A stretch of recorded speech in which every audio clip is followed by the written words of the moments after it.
Let's look at hard pushes, big pushes. They have all the problems of the other ones, but they're even more dangerous. There's a bunch of space between you, so you're probably not going to be able to make contact with his arms or do any kind of fancy defenses before he's on top of you. Now, when you do this slow, like a lot of other self-defense techniques, it looks like there's all this time and room to move around. However, in a real-world environment, anything outside of your vision, it's probably not a good idea to move into. So a lot of people, when they see these, they think, well, I'm going to move around, I'm going to do this, I'm going to do that. Well, it's not impossible. It's a lot more difficult than you realize, because as soon as there's something out of your vision, you don't know what's there. Is there a table behind me? Is there a person there? Is there a curb over here? So anything that makes me move into an area that I can't see is problematic from the beginning. And you have to think about it. The one space that you're guaranteed to have to operate in is the space between you.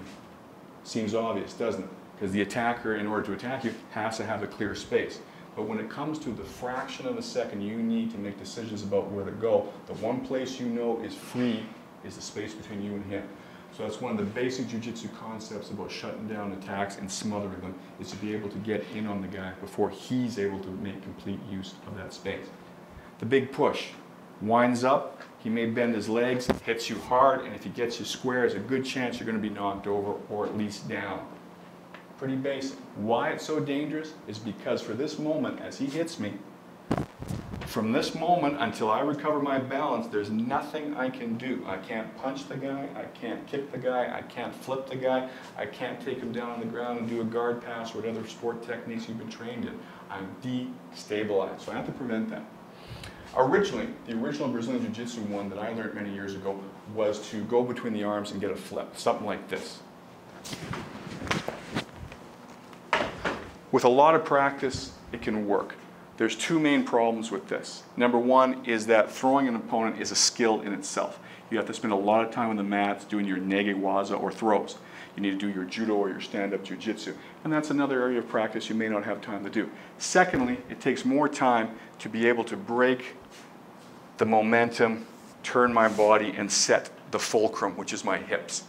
This is one I was taught many years ago, never done it in a real encounter, never felt comfortable doing it. However, the one I'm going to show you, I designed based on those principles, and I have used many times in real encounters, and it works as slick as snot on a door handle if you practice it right. Concept's the same. When the guy pushes on me, I'm going to shed the force from his arms. Now, if you look at this quickly, it looks like I'm doing this. I'm not. I'm just putting my hands up. Push hard. Back up again. Push hard. Okay? I'm bringing my arms up straight. In the same way that I can defend punches. I put my chin down in case the arms come flying and I get hit in the head. But all I'm doing is forming a wedge between him and I. So his arms come up, I'm going to wedge. He's going to slide right to me, and I need to get out of the way this way. So I use a neck or tie clinch. It's a lot easier than turning my body and trying to get my hips in. The only difficult part of this is to resist the temptation to try to push the arms out. This becomes two separate motions, and it'll destroy the timing. He'll feel what happens, he'll pull up, or he'll just run into you. It's very difficult to do. What's simpler to do, but intuitively seems more difficult, is I just shoot my hands forward. That's what causes his arms to slide off against mine. I'm able to step offline and either unbalance him, or best case scenario, I can whiplash him right to the ground.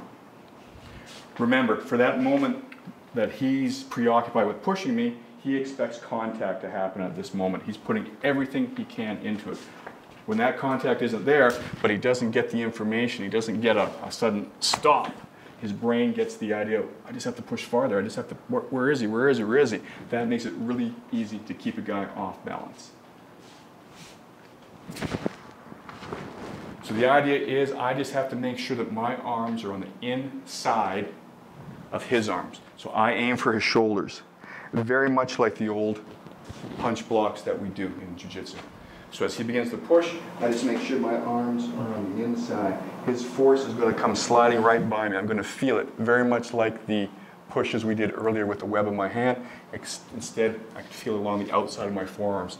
As that happens, I'm going to catch him by the head and step off line. His body weight and his head's going to keep going, and I circle behind and do a basic whiplash.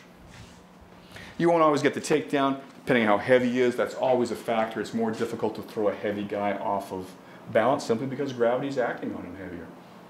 But I've done this again several times in real confrontations. I've had very good results, and it's a lot easier than trying to do a classic hip throw, and there's not as many nuances they have to learn. Pulling a guy by his head is much easier to learn than trying to squat and pick him up with my hip and tie him and everything.